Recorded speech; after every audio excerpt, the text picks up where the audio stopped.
안녕하세요. 3 그리고 4주의 일진사주 명리학 제349강 시작하도록 하겠습니다. 오늘은 양력으로 2019년 10월 21일이고요. 음력으로는 2019년 9월 23일입니다. 오늘 주어지는 명식은 기해년 갑술월 신묘일이 되겠고요. 오늘의 일진은 신묘가 되겠습니다. 자, 오늘 공부할 명식은 신금일간이 수월에 태어난 사주 명식이 되겠습니다. 그래서 제일 먼저 일간 신금에 대해서 알아보고요. 다음 월령에 대해서 알아보도록 하겠습니다. 자, 일간은 신이라고 하는 글자죠. 근데 저는 이 신이라고 하는 글자 뒤에다 금이라고 하나를 더 붙임이 돼서 오늘 일간은 신금인데 왜 신금이라고 표현을 하냐면 신이라고 하는 글자는 10천간, 즉 천간 중에서 10개의 천간 중에서 8번째 글자에 해당이 되는 것이고요. 그거를 음양으로 나누게 되면 음에 해당이 되고 그 다음에 목화, 토, 금, 수, 오행으로 나누게 되면 금이 된다고 해서 금인데, 그래서 저는 이 신자 뒤에다가 오행이라고 하는 금을 여기다 이렇게 붙여서 신금이라고 이렇게 표현하는 겁니다. 원래 냉정하게 따지고 보면은 신금 이렇게 하지 말고 원래 신이라고 표현을 하는 것이 맞는데 좀 공부를 할 때는 이렇게 오행을 뒤에다 붙이라고 제가 말씀드렸죠. 일간은 신금이 되는 것이고 그 특성은 음금이라고 하는 그런 특성, 즉 금의 기운을 타고난 그러한 글자다라고 보시면 되겠죠. 어저께는 경이라고 하는 글자, 즉 경금이라고 하는 것에 대해서 공부를 했고요. 오늘은 그에 대비되는 그러한 글자, 즉 대비된다라고 하는 것은 음양으로 대비된다라고 하는 것을 뜻하는 것이고요. 오행으로는 경금이나 신금이나 똑같은 금이다라고 하는 것은 똑같습니다. 그러나 어저께 공부한 경금이라고 하는 것은 완철금이라고 해서 굉장히 투박하고 거칠고 강인한 그러한 무쇠와 같은 금이었다라고 하면 오늘 공부하는 금, 신금이라고 하는 것은 이거는 주옥과 같은 그런 금이에요. 경금에 비해서 좀 부드럽고 유연하다. 그 다음에 유연하다. 그다음에 신금을 갖다가 약간 온기가 있다 이렇게 표현하는 사람들도 있긴 합니다. 원래 금이라고 하는 것은 온기가 있는 건 아니에요. 왜냐하면 온기가 있기 위해서는 화가 뜨거운 열기를 가지고 있고 그 다음에 따뜻한 온기는 목이라고 하는 간목이라든가 을목이라고 하는 목이라고 하는 오행이 온기를 좀 가지고 있는데 금이라고 하는 것은 숙살지기라고 하죠. 숙살지기라고 해서 원래 금이라고 하는 것은 약간 오싹하고 서늘하고 약간 쌀쌀한 그런 느낌을 가지고 있는 것이 금이에서 금일간들, 경금일간들이라든가 신금일간들이 되게 보면 다른 일간들에 비해서 물론 수는 더 차갑겠지만 목화에 비해서 금일간들이 되게 보면은 좀 약간 냉정하고 뭐라 그럴까요? 사람들이 약간 좀 첫 인상이 좀 카리스마가 있다 그럴까? 약간 뭐랄까 좀 쉽게 대화를 하거나 쉽게 이렇게 가까워질 수 없는 그러한 어떤 뉘앙스를 풍기고 있습니다. 특히 신금 일간에 비해서는 경금 일간들은 더더군다나 사람들이 묵직하면서 목소리도 막 낭낭하면서 아주 좀 뭐랄까 좀 군인적인 어떤 무사적인 어떤 기질을 가지고 있거든요. 근데 반면에 신금 일간들은 같은 경금이라 하더라도 같은 금이라 하더라도 경금에 비해서는 부드럽고 온기가 있어서 신금 일간들은 경금에 비해서 친화력도 있고요. 나름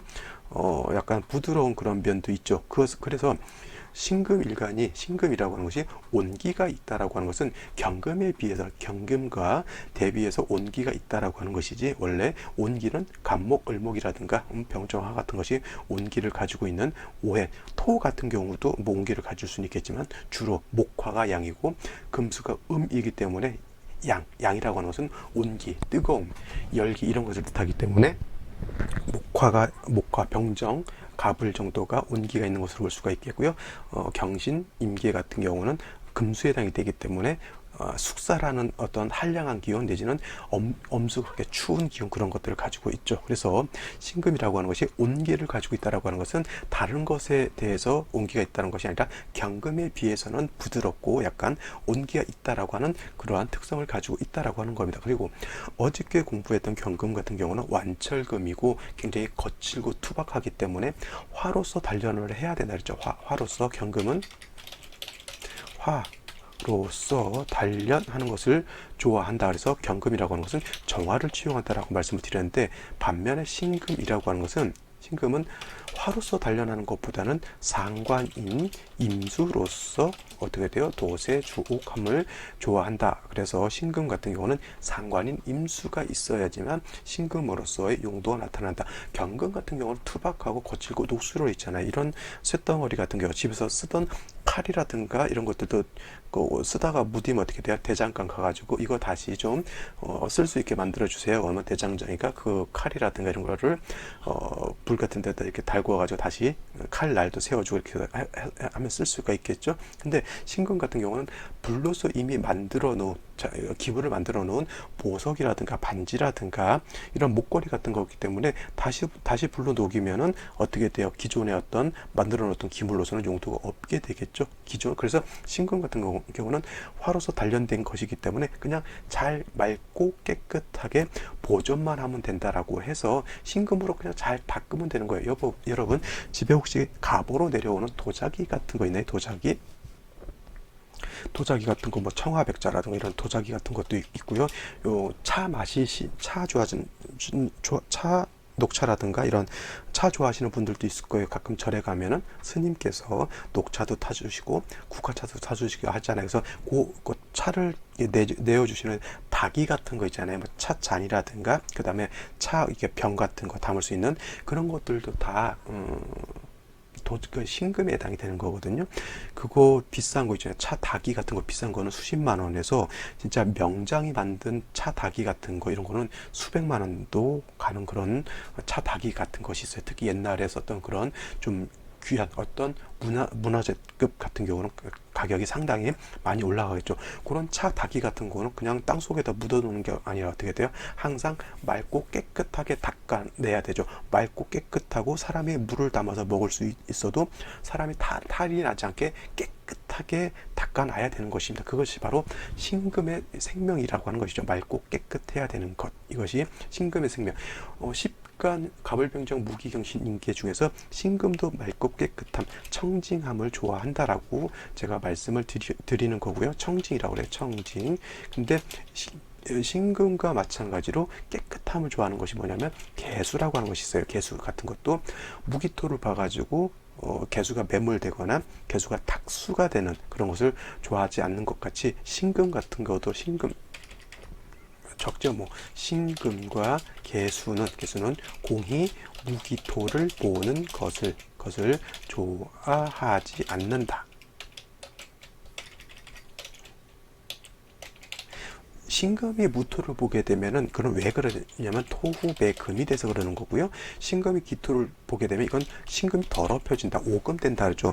반지 보석 같은 데 것이 시간이 지나서 잘 닦지 않으면 녹이 슬 수도 있고요. 그 다음에 먼지 같은 것이 묻을 수도 있으니까 신금이 더럽혀지겠죠. 그래서 무토를 보게 되면 토후매금 내지는 이거를 토다매금이라고도 해요. 토다매금 해서 신금이 땅에 묻히는 것 같고요. 그 다음에 기토를 보게 되면 오금된다. 근데 개수가 무토를 보게 되면 이거는 뭐예요? 매몰됩니다. 매몰. 작고 맑고 깨끗한 옹달샘이 있는데 덤프트럭으로 흙을 한가득 갖다 부으면 어떻게 돼요? 그 옹달샘이 땅속에 묻히는 거죠. 이걸 매몰되는 것이고요. 기토가 있게 되면 어떻게 돼요? 그 맑고 깨끗한 물에 미꾸라지 한 마리가 요동을 치게 되면 그 물이 탁해지게 되겠죠. 그래서 이거 기토로 보게 되면 개수가 기토로 보게 되면 이때는 탁수가 되는 것이기 때문에 이때는 좋지 못하면 돼서 신금과 개수는 금과 수의 어떤 관계이긴 하지만은 공통된 점은 둘 다 어떻게 돼요? 청징한 것을 좋아한다, 맑고 깨끗한 것을 좋아한다라고 하는 그런 특징을 가지고 있다 이렇게 생각하시고요. 신금이 됐던 개수가 됐던 이렇게 무기토를 보게 되면 반드시 간목이라고 하는 것이 있어서 간목이 있어서 무기토를 제해야 한다 이렇게 정리를 해 두시면 되겠습니다. 신금 개수의 특징은 거의 비슷하다라고 놓고 봐도 크게 과언은 아니다 이렇게 보시면 되겠습니다. 자, 여기까지 일간의 특성에 대해서 설명을 드렸고요. 다음은 월령, 술월에 대해서 한번 알아보도록 하겠습니다. 자, 신금 일간이 태어난 월령, 술월이라고 하는 그러한 계절입니다. 계절, 늦, 가을에 해당이 되는 것이고요. 요거를 모추다 내지는 개추다라고 이렇게 표현을 합니다. 그래서 모추, 개추는 쉬운 말로 우리나라 말로 하면 늦가을, 깊은 가을, 그 다음에 모추, 개추, 늦가을을 지나게 되면 어떻게 돼요? 가을에서 계절은 어떻게 됩니까? 초겨울로, 아주 추운 겨울로 진입을 하게 된다라고 하는 겁니다. 그래서 술월은 어떻게 돼요? 매우 차갑다, 기온은 차갑다라고 하는 것이고요. 그 다음에 술월은 술토 자체가 습기를 머금고 있지 않은 매우 마른 건토에 해당이 되죠. 건토. 그래서 술월이라고 하는 계절은 기온은 차갑고요.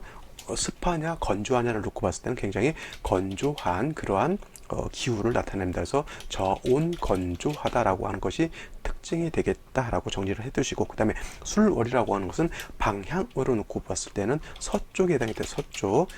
제가 좋아하는 이승철의 서쪽 하늘이라고 하는 노래가 있죠. 뭐 이렇게 해서 이 노래를 저는 굉장히 좋아하는데, 물론 그냥 이건 농담으로 지금 말씀드리는 거고, 술월은 서쪽에 해당이 되는데 왜 서쪽이냐면 신유술이라고 하는 것은 서방을 나타내는 것이고요. 서쪽을 나타내는 것인데, 진짜 온전한 방향을 나타나기 위해서는 유방이 유쪽이 유가 이것이 정서쪽에 해당이 되는 것이고요. 그 다음에 신은 어떻게 됩니까? 이거는 남서쪽에 해당이 돼요. 남서. 그 다음에 술은 여기는 어떻게 돼요? 북서쪽에 해당이 된다. 같은 서쪽이라도 약간의 뉘앙스, 약간의 치우침이 다른다라고 하는 것이고요. 가장 중앙에 있는 유라고 하는 것이 정서쪽이죠. 그래서 신유술이 금이 왕한 계절이다 하더라도, 금왕절이죠. 신유술은 금왕절이라 하더라도 금이 가장 왕할 때는 어떻게 돼요? 가장 중앙에 있는 유라고 하는 계절이 가장 금이 왕한 때 해당이 되고요. 그 다음에 술월이 그 다음으로 금이 왕한 때, 그 다음으로 이제 술월로 넘어갈 수 있는데, 술월이라고 하는 것은 사계절이에요. 사계절이지만 사계월이죠. 진술, 축, 월이 다 사계월에 해당이 되는데, 사계월은 물론 이제 인묘지는 동방목이라고 하고요. 사오미는 남방화라고 하고, 해자축은 북방수라고 하고, 지금 말했던 신유술은 서방금이라고 해서 금이 왕한 건데, 진술축미는 목화금수가 왕할 수도 있지만, 진술축미는 기본적으로 토가 왕한 토왕절이다라고 하는 것도 명심해 두시기 바랍니다. 그래서 술월이라고 하는 것은 금도 세력이 있을 뿐 아니라, 술월은 토가 월령을 장악하고 있기 때문에 이거는 기본적으로 토왕절이라고 하는 그런 것을 꼭 염두에 두시고요. 그래서 신금이라고 하는 일간이 술월에 태어났을 때는 물론 술 중에는 술 안에는 지장간이 뭐가 있어요? 신금, 정화, 무토라고 하는 것이 있습니다. 그래서 술월은 지장간이 신금이 있기 때문에, 이 신금은 이 유월에 있는 금의 기운이 이렇게 연결이 돼가지고, 이거는 역이라고 해요. 남을 여자에서 역이라고 해서 유월의 기운이 남아있는 것이고요. 그래서 신금이 유월에 태어나게 되면 요 역인 신금의 통근을 할 수가 있기 때문에, 신금 자체가 그렇게 신약한 사주는 되지 않는다라고 볼 수 있겠지만, 중요한 것은 신금이 중요한 것이 아니라 지장은 항상 본기가 중요한 거잖아요. 본기. 술의 본기는 바로 무토라고 하는 것이 본기가 되겠고요. 이 본기 무토가 월령을 장악하고 있기 때문에 신금에 비해서는, 정화에 비해서는 토가 가장 왕한 계절이다라고 볼 수가 있겠습니다. 그래서 신금이 술월에 태어나게 되면 일간도 약하지 않지만 일간보다는 어떻게 돼요? 토가 더 왕하다. 그래서 신금이 술월에 태어나게 되면 이걸 갖다가 모왕자상이다라고 볼 수가 있는 거예요. 모왕자상이다라고 하는 개념은 뭐예요? 어머니가 왕자가 뭐예요? 성하다, 세력이나 기운이 왕성한 모양이다라고 하니까, 어머니는 성에서 기력이나 세력이 왕성하다라고 하는 것이고, 자상이라고 하는 것은 뭐예요? 자식도 어미 못지않게 세력이 있다라고 이렇게 보는 겁니다. 그래서 모왕자상이라고 하는 것은 어미가 왕한데 자식도 근기, 세력이 있다라고 볼 수가 있는데, 만약에 신금이 술월에 태어났는데 다시 축토를 본다던가, 다시 다른 데에 진술축미가 또 있다라고 하면, 이때는 모왕자상이 아니라 이거는 모왕자쇠 내지는 모자멸자라 이렇게 칭한다라고 어저께도 제가 설명을 드렸던 것 같습니다. 모왕자쇠, 모자멸자는 어머니가 왕한데 자식이 어머니에 비해서 약하다라고 하는 뜻이고요. 특히 신금 같은 경우는 이렇게 모왕자쇠 내지는 모자멸자 하게 되면은 왕토에 의해서 신금이 어떻게 돼? 땅속에 묻히는 것과 같다라고 해서 토후 매금 된다. 토가 너무 많게 되면 금이 땅에 묻힌다 해서 토후매금 내지는 토다매금이다라고 하는 그런 현상이 나타나게 되는 것이죠. 그래서 신금 입장에서 놓고 봤을 때 이 술토라고 하는 것은 정인, 나를 생해주는 엄마 같은 것이지만 오히려 엄마가 너무 왕하게 되면 자식이 땅에 묻히는 것과 같은 그러한 현상이 나타나기 때문에 이거는 엄마하고 친하게 지내면 될까요? 안 될까요?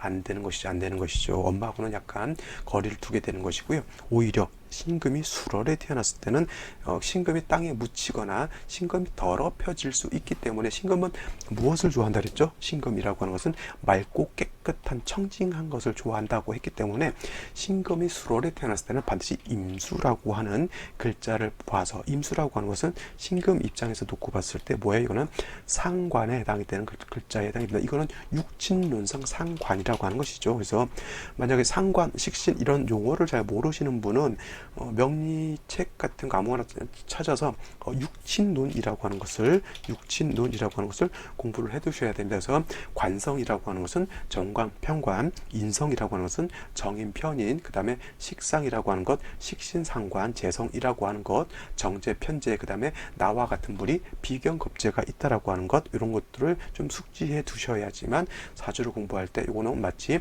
산수를 공부할 때 구구단과 같은 것이기 때문에 반드시 알아두셔야 된다라고 생각이 되고요. 아마도 초학자이신 분들은 아마 제 강의 일진 강의는 좀 듣기가 좀 어려우실 수도 있기 때문에 강의 그렇다고 이걸 포기하지 마시고 계속 들으시면서 필요한 부분은 다른 데서 조금 더 보충해 가시면서 계속 듣는다라고 하면 좀 더 명리 공부하는 데 있어서 도움이 되지 않을까 이렇게 생각을 해봅니다. 그래서 신금이라고 하는 것이 수월에 태어났을 때는 임수라고 하는 것이 있어 주어서 신금을 이렇게 도세주옥 딱 깨끗하게 도세주옥은 여기다 써드렸죠. 도세주옥이라고 하는 건 뭐예요? 한자를 보게 되면 도자 물에다 인다라고 하는 거죠. 우리 쌀 같은 거 씻을 때 뭐 쌀조리 갖다가 물에다 이렇게 싹싹 이렇게 하잖아. 그게 바로 이게 물에다 일어서 깨끗하게 해주는 것이고요. 세자라고 하는 것은 이제 손을 씻을 얼굴을 씻는다 해서 세수한다, 세면한다라고 하는 그런 것입니다. 그래서 물에다가 일어가지고 깨끗하게 씻는다. 무엇을? 주옥이라고 하는 것을 봐서 바로 보석 반지와 같은 신금을 뜻하는 것이잖아요. 그래서 신금이 임수를 보게 되면 바로 도세주옥한다라고 하는 그런 개념이 되는 것이죠. 그래서 반드시 신금이 수월에 태어났을 때는 임수를 보는 것이 가장 첫 번째 필요한 것이고요. 다음으로는 간목이라고 하는 것이 있어 주게 되면 이 간목은 어떤 역할을 하게 되냐면 아무리 임수가 신금을 도세주옥한다고 하더라도 원령 자체가 토가 너무 왕하기 때문에 자칫 잘못하면 이 토라고 하는 것은 임수를 탁하게 만들 수도 있겠고요. 그 다음에 이 토라고 하는 것은 신금을 매금시키거나 신금을 오금시킬 수 있다라고 하는 겁니다. 매금이라고 하는 것은 땅에 묻는다라고 하는 뜻이고요. 오금은 금을 더럽힌다라고 하는 겁니다. 오금된다라고 하는 것은 여러분 반지가 잘 관리가 되지 않아서 녹이 쓴다거나 먼지가 끼는 거고 똑같죠. 이거 바로 오금되는 겁니다. 그래서 이 토가 신금 자체를 더럽게 만들 수 있는 그런 토기가 원령 자체에 있기 때문에 간목이 있게 되면 이 간목은 토를 억제시켜주는 그러한 역할을 하는 것이죠. 그래서 먼지라든가 이런 것을 어떻게 돼요? 차 안에도 공기정화 필터 같은 게 있잖아요. 그래서 안에 먼지라든가 차 바깥에서 들어오는 외부의 어떤 미세먼지 같은 거를 차 필터 같은 것이 걸러주잖아요. 그러한 역할을 하는 것이 바로 이 간목이라고 하는 겁니다. 그래서 토의 어떤 먼지라든가 티끌 같은 것이 임수나 신금을 더럽히지 않게 간목이 절제시켜주는 것이죠. 그래서 간목, 임수, 신금이 수월에 태어났을 때 임수로서 도세주옥하는 것이고요. 신금을 그다음에 간목으로서는 토를 억제시켜주는 그러한 역할을 한다. 이렇게 보시면 되겠습니다. 정리를 하면 신금이 수월에 태어나게 되면은 중요한 것은 토가 신금을 매금하거나 오염시킬 수 있기 때문에 반드시 임수로서 신금을 도세주옥하는 것이고요. 그 다음에 간목으로서 토를 절제시켜 주게 되면 사주의 국세를 이룰 수 있다. 사주의 중화를 이룰 수 있다. 이렇게 보시면 되겠고, 이거는 뭐예요? 상관으로서 재성을 좀 생제해 주는 그러한 역할도 될 수 있다. 상관생제다 그랬죠. 상관생제. 그래서 신금이 수월에 태어나게 되면 토가 왕하기 때문에 상관생제, 수로서 목을 생해주는 그러한 국세가 된다라고 하면 좋은 사주 국세가 될 수 있다. 이렇게 보시면 되겠습니다. 자, 오늘의 명식 살펴보고요. 생시 간단히 알아보도록 하겠습니다. 자, 자, 오늘의 명식은 신금일간이 수월에 태어난 사주 명식이 있죠. 그래서 이거를 갖다가 격이라고 하는 사주의 격이라고 하는 격이라고 하는 것은 뭐냐면 사주가 어떻게 짜여져 있느냐, 사주의 틀을 말하는 것인데, 기본적으로 십정격을 볼 때는 일간과 월지, 월령을 갖다 놓고 보게 되는데, 신금이라고 하는 것은 음금이죠. 음금이라고, 음금인 신금이 양토인 술토를 본 거죠. 술토를 보아. 원래 이 토라고 하는 것은 금을 생해주기 때문에 신금 입장에서 놓고 봤을 때 술이라고 하는 것은 인성에 해당이 되는데, 음금이 양토를 보게 되면 이거는 바로 정인에 해당이 되는 것이죠. 정인을 봐서 술토를 봐, 이거는 정인격이 되는 거예요. 정인을 봐서 정인격이 되는데, 예를 들어서 여기 천간으로 정화라고 하는 것이 다시 투출했을 때는, 이때는 술 중에 있는 정화가 투출되어 있기 때문에 다시 술 중에 있는 지장간 정화 중기가 여기에 투출되기 때문에, 이거는 이때는 칠살격 내지는 편관격으로도 볼 수 있다. 근데 일단은 기본적으로 월지만 놓고 봤을 때는 이거는 정인격으로 이렇게 볼 수가 있다라고 하는 것이죠. 중요한 거는 뭐 일간도 세력이 있고 술토도 왕하기 때문에, 이거는 아까도 말씀드렸지만 모왕자상한 그런 사주 국세 가 되겠지만, 타간지로 다시 토가 있게 되면 모왕자쇄하는 그런 사주 국세가 될 수 있다라고 본다라고 먼저 말씀을 드렸습니다. 자, 일지를 보게 되면 묘목이라고 하는 것이 있어서 신묘일조가 됩니다. 신묘일조. 근데 이렇게 되게 되면 술토하고 묘목하고 어떻게 돼요? 이거는 지지육합으로 이거는 묘술합화가 됩니다. 그래서 술월이라고 하는 것이 원래 건조하고 날씨가 매우 차갑다라고 말씀을 드렸잖아요. 그래서 묘술합화하게 되면은 일단은 기온이 내려가 있는 것을 약간 조후해주는 따뜻하게 해주는 그런 역할을 한다라고 하더라도, 술월이 조열하기 때문에 매우 어떻게 돼요? 건조해주는 것은 가중될 수 있다라고 볼 수가 있겠죠. 자, 연지를 보게 되면 기해라고 하는 것이 이렇게 있습니다. 기해가 있기 때문에 이 신금은 뭐예요? 도세주옥한다. 임수로서 도세주옥하는 것을 좋아한다라고 보기 때문에, 해중에 있는 임수가 있죠. 해중에 있는 해중지장간 임수라고 있어요. 해중 임수, 이거 가지고 신금을 도세주옥할 수 있습니다. 근데 예를 들어서 임수가 여기에 투출되어 있다라고 하면 임수의 공력이 더 크게 나타난다라고 볼 수 있겠지만, 그렇다 하더라도 암장돼 있는 것만으로도 없는 것에 비해서는 좀 좋은, 매우 좋지는 않지만 없는 것보다는 낫다라고 볼 수가 있겠죠. 중요한 것은 토가 너무 중하기 때문에 말씀드렸지만, 간목을 얻어가지고 토를 절제시켜주는 것이 좀 필요하다라고 말씀을 드렸는데, 월간에 뭐예요? 간목이라고 하는 것이 이렇게 투출되어 있습니다. 그래서 이 간목 재성, 정제죠. 신금 입장에서 놓고 봤을 때 간목이라고 하는 것은 정제고, 묘에 뿌리를 두고 해에도 뿌리를 두고 있기 때문에 약한 간목은 아니지만, 문제는 뭐냐면 요거 기토가 있게 되면 간목이 기토하고 합을 하려고 하죠. 이거는 천간 합을 말하는 거죠. 천간 합을 말하는 것으로 갑기의 합 토가 되는 것이고요. 그 다음에 을경 합금이 되는 것이고, 병신 합수가 되는 것이고, 그 다음에 정인 합목이 되고, 그 다음에 갑을병적 무게 합화가 됩니다. 그죠?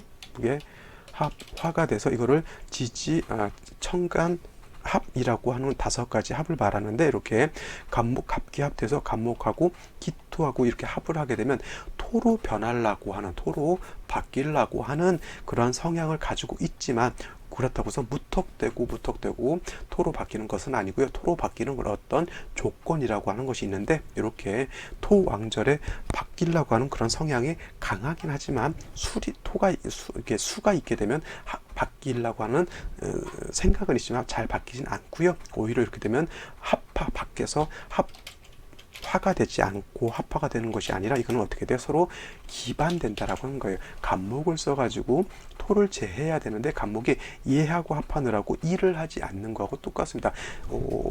이런 거죠. 일을 시켰는데 얘가 일은 하지 않고 게임하느라고 일 안 하는 거가 똑같습니다. 그래서 아니면 여자친구하고 노닥거리라고 일 안 하는 것 똑같죠. 이렇게 되면 이 감목을 내가 필요로 해서 써야 되는데 이하고 묶여 있으면 어떻게 되고, 그걸 갖다가 기반됐다라고 이렇게 표현을 하는 거죠. 자, 여기까지 놓고 봤을 때 해수는 얻었지만 지지에 있어서 좀 힘은 떨어지게 되는 거고요.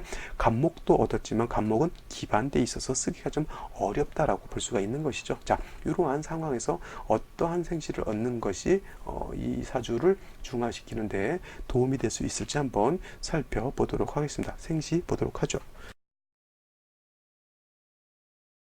자, 생시 제일 먼저 무자시를 보죠. 무자시가 된다라고 하면 신금이 수월에 태어나 시지에서 이제 자수를 보는 것인데, 해수라고 하는 것에는 임수라고 하는 것이 있어요. 임수라고 하는 것은 용도가 신금을 도세주옥할 수 있다. 도세주옥할 수 있는 그런 능력은 있지만, 자수는 어떻게 돼? 자수는 그 본기가, 자수의 본기는 뭐예요?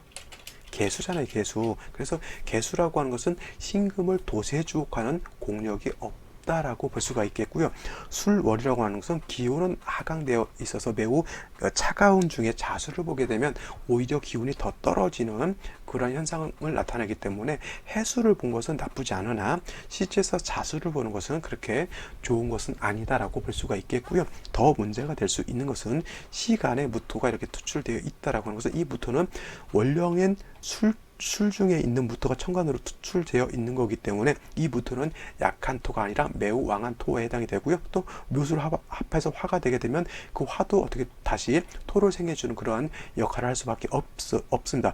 경우에 따라서 어떤 분들은 신금이 정인인 무토, 나를 생겨주는 엄마를 얻었기 때문에 문서받아 좋다라고 볼 수 있겠지만, 이거는 뭐예요? 제가 아까도 누누이 말씀드렸지만 이거는 토다 매금 될 수 있다. 100% 이거는 토다 매금이 된다라고 볼 수밖에 없어요. 만약에 이 기토가 없었다라고 하면 간목으로서 이 토를 제해주면 되는데, 간목이 얘를 제하지 않고 일하지 않고 기토하고 합을 하기 때문에 이거는 무토가 신금을 매금하는 것을 막을 수가 없다라고 볼 수 있는 겁니다. 그래서 오히려 이 무토라고 하는 것이 가장 큰 병이 되는 것이고요. 병이 있는데 병이 중하죠. 이걸 갖다가 병은 중한데 약이 없다라고 해서 무약이라고 하는 거예요.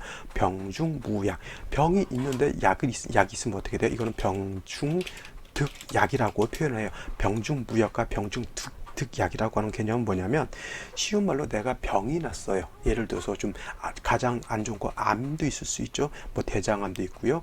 췌장암도 있고, 췌장암이라든가 담낭암 같은 경우는 거의 고치기가, 아직은 현대의학으로서 고치기가 굉장히 난해한 그런 암 중에 암에 해당이 되고요. 그나마 대장암이라든가 위암 같은 경우는 그래도 은연 생존 이상이 굉장히 뭐예요?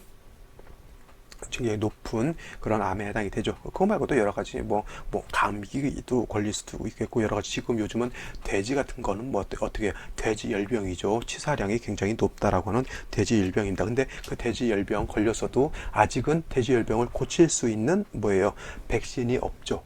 일단은 방역만 해서 그것이 옮겨지는 것을 지금 막을 수 있는 단계지, 그거를 돼지한테 주사를 놔가지고 돼지 열병에 걸리지 않게 예방접종 같은 것은 없다는 얘기예요. 그것이 바로 뭐예요?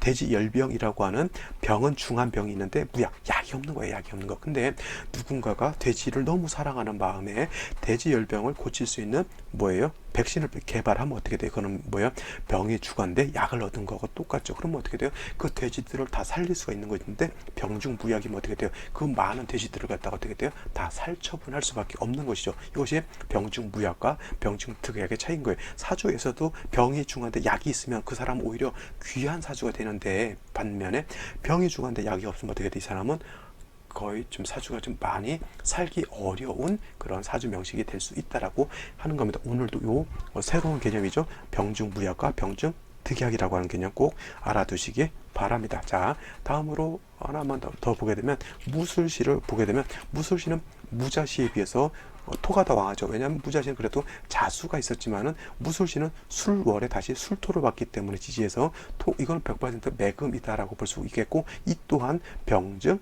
득약이 아니라 병중무약이다라고 봐야 되는 것이고요. 또 기축시가 된다라고 하면 기축, 이것도 매금까지는 아니더라도 이거는 오금 시킨다 그랬죠. 기토는 왕토는 아니기 때문에 매금 아니더라도 오금 금을 더럽힐 수 있다라고 하는 그런 단점이 있기 때문에 기축시 같은 경우도 썩 좋지는 않다. 그 다음에 뭐 임진시를 보죠. 임진시가 된다라고 하면 지지에서 진토를 본다라고 하는 것은 토왕제 다시 진토를 보는 것은 썩 좋지는 않습니다.